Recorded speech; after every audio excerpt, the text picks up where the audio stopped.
السلام علیکم ورحمۃ اللہ وبرکاتہ۔ نحمده ونصلی علی رسوله الکریم۔ رب اشرح لی صدری ویسر لی امری واحلل عقدۃ من لسانی یفقهوا قولی۔ ربی زدنی علما، اللہم ربی زدنی علما۔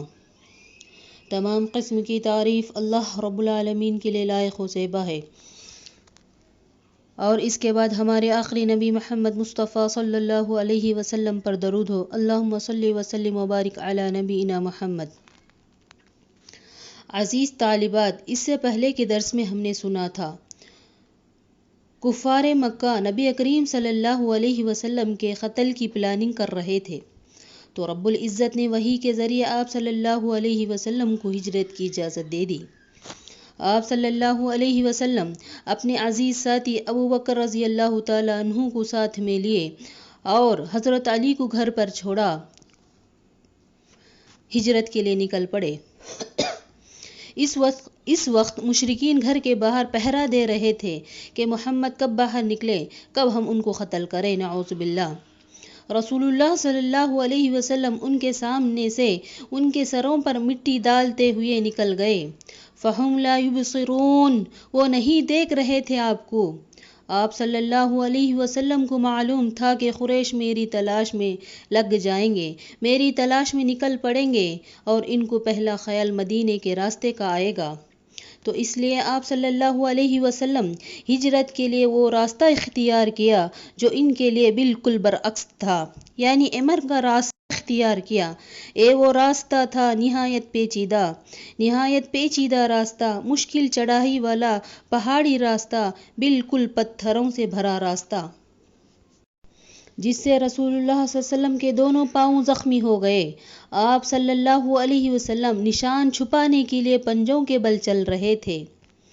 آخر ایک غار کے پاس جا پہنچے جو تاریخ میں غار ثور کے نام سے مشہور ہے۔ غار کے پاس پہنچ کر حضرت ابو بکر رضی اللہ تعالیٰ عنہ نے کہا، آپ صلی اللہ علیہ وسلم اس میں داخل نہ ہوں، پہلے میں داخل ہو کر دیکھ لیتا ہوں، اگر اس میں کوئی چیز ہے تو میں اسے صاف کیے دیتا ہوں۔ چنانچہ حضرت ابو بکر رضی اللہ تعالیٰ عنہ غار کو صاف کیا۔ چند سوراخ تھے، انہیں اپنا تہبند پھاڑ کر بند کر دیا، لیکن 2 سوراخ بچ گئے۔ حضرت ابو بکر رضی اللہ تعالیٰ عنہ نے ان دونوں پر اپنے پاؤں رکھ دیے، پھر کہا، اے اللہ کے رسول، اندر تشریف لائیے۔ آپ اندر تشریف لے گئے اور حضرت ابو بکر کے پاؤں پر سر رکھ کر سو گئے۔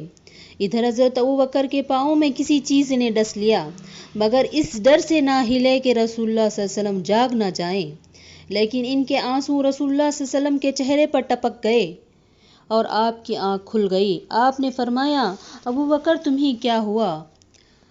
میرے ماں باپ آپ پر قربان، اے اللہ کے رسول، مجھے کسی چیز نے ڈس لیا ہے۔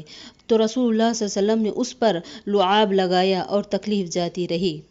حضرت عمر سے روایت ہے کہ انہوں نے کہا کہ حضرت ابو بکر کے موت کے وقت اس کا اثر پلٹ آیا، یعنی یہی موت کا سبب بنا تھا۔ بہرحال اس دوران حضرت ابو بکر کے صاحبزادے عبداللہ بھی یہیں رات گزارتے تھے۔ حضرت عائشہ رضی اللہ تعالیٰ عنہا کا بیان ہے کہ وہ گہری سوچ بوجھ کے مالک تھے، یعنی حضرت عبداللہ، اور جوان بھی تھے۔ سحر کی تاریکی میں ان دونوں حضرات کے پاس چلے جاتے اور مکے میں قریش کے ساتھ یوں صبح کرتے گویا انہوں نے یہی رات گزاری ہے۔ پھر آپ صلی اللہ علیہ وسلم کے خلاف جو کوئی بات سنتے اسے اچھی طرح یاد کر لیتے، اور پھر جب رات تاریکی گہری ہو جاتی تو وہ غار میں پہنچ جاتے، وہ تمام باتیں سناتے۔ حضرت ابو بکر کے غلام عامر بن فہیرہ بکریاں چرایا کرتے تھے، اور جب رات کا ایک حصہ گزر جاتا تو وہ بکریاں لے کر ان کے پاس پہنچ جاتے۔ اس طرح دونوں حضرات رات کو آسودہ ہو کر دودھ پی لیتے، پھر صبح تڑکے ہی عامر بن فہیرہ بکریاں لے کر چلے جاتے۔ ادھر قریش کا یہ حال تھا کہ جب قتل کے منصوبے کی رات گزر گئی، شیطان نے ان سے کہا کہ وہ صاحب تو تمہارے اوپر مٹی ڈالتے ہوئے گزر گئے، تم کس کا انتظار کر رہے ہو؟ ان کو یقین ہو گیا کہ رسول اللہ صلی اللہ علیہ وسلم ان کے ہاتھوں سے نکل چکے ہیں، تو ان پر گویا جنون طاری ہو گیا۔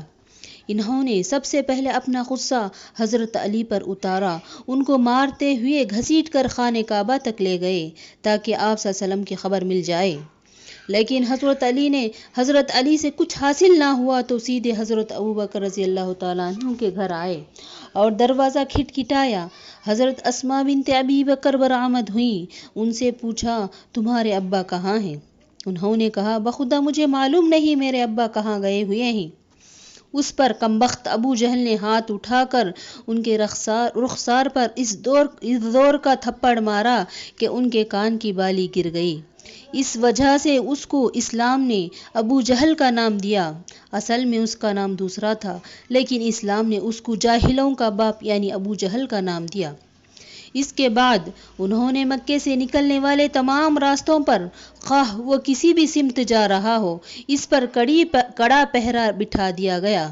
اس طرح یہ اعلان بھی کیا گیا جو کوئی رسول اللہ صلی اللہ علیہ وسلم اور ابوبکر کو ان میں سے کسی ایک کو زندہ یا مردہ حاضر کرے گا، اسے ہر ایک کے بدلے 100 اونٹوں کا انعام دیا جائے گا۔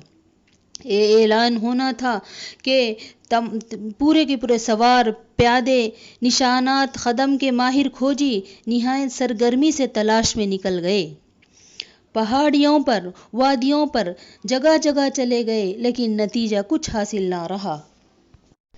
تلاش کرنے والے غار کے دہانے تک بھی پہنچے، لیکن اللہ تبارک و تعالیٰ نے اپنے کام پر غالب رہا۔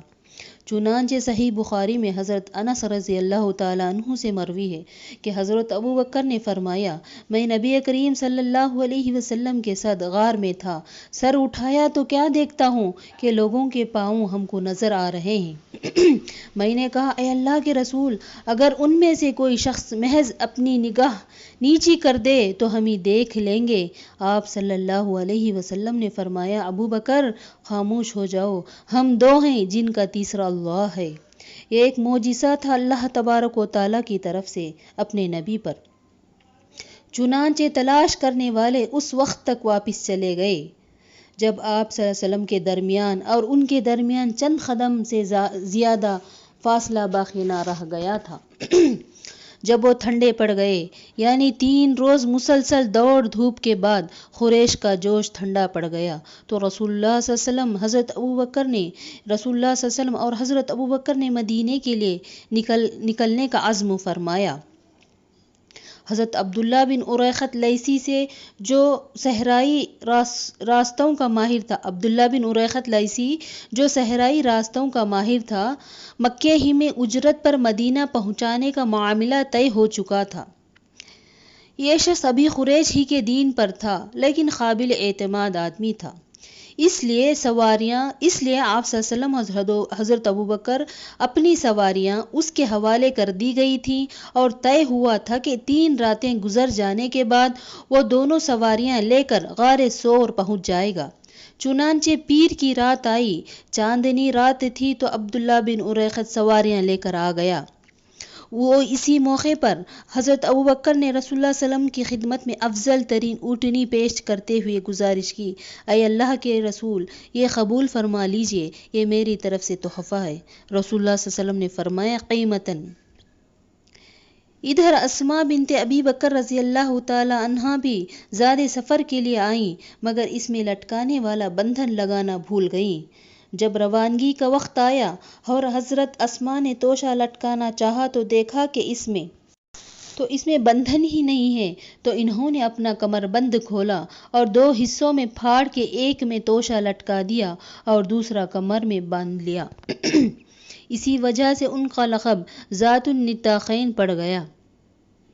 اس کے بعد رسول اللہ صلی اللہ علیہ وسلم روانہ ہوئے، ساتھ میں عامر ابن فہیرہ اور عبداللہ جو راستہ بتا رہا تھا۔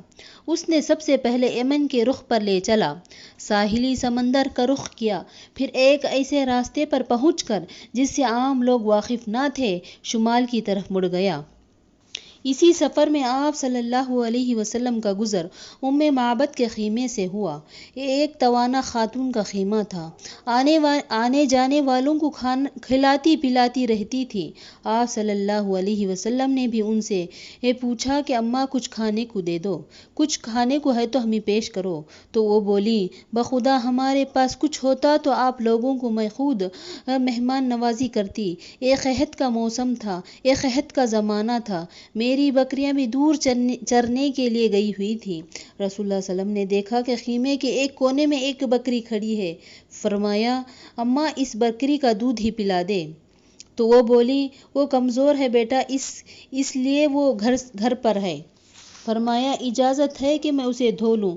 بولی، ہاں میرے بیٹے تم پر قربان، ہاں میرے بیٹے، میرے ماں باپ تم پر قربان، اگر تمہیں اس میں کچھ دودھ دکھائی دے رہا ہے تو ضرور دھو لو۔ اس کے بعد آپ صلی اللہ علیہ وسلم بکری کے تھن پر ہاتھ پھیرا، اللہ کا نام لیا، دودھ دہا تو معبد کا بڑا سا برتن دودھ سے بھر گیا۔ معبد کو پلایا، وہ دونوں بھی پیٹ بھر کے پیے اور دونوں چل دیے۔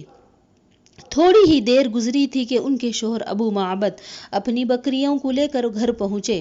دودھ دیکھا تو حیرت میں پڑ گئے۔ پوچھا، معبد اتنا سارا دودھ تمہارے پاس کہاں سے آیا جبکہ بکریاں دور دراز تھیں؟ معبد بولی، ہمارے پاس ایک بابرکت آدمی گزرا اور آپ کے اوصاف و کمالات کو آپ صلی اللہ علیہ وسلم کے اوصاف و کمالات کا ایسا نقشہ کھینچا گویا سننے والا آپ صلی اللہ علیہ وسلم کو اپنے سامنے دیکھ رہا ہے۔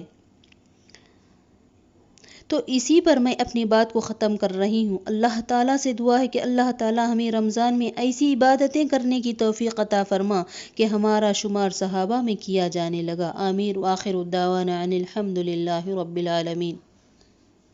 السلام علیکم ورحمۃ اللہ وبرکاتہ۔ محترم سامعین و سامعات، کاروان دین ایک تعلیمی و دینی چینل ہے۔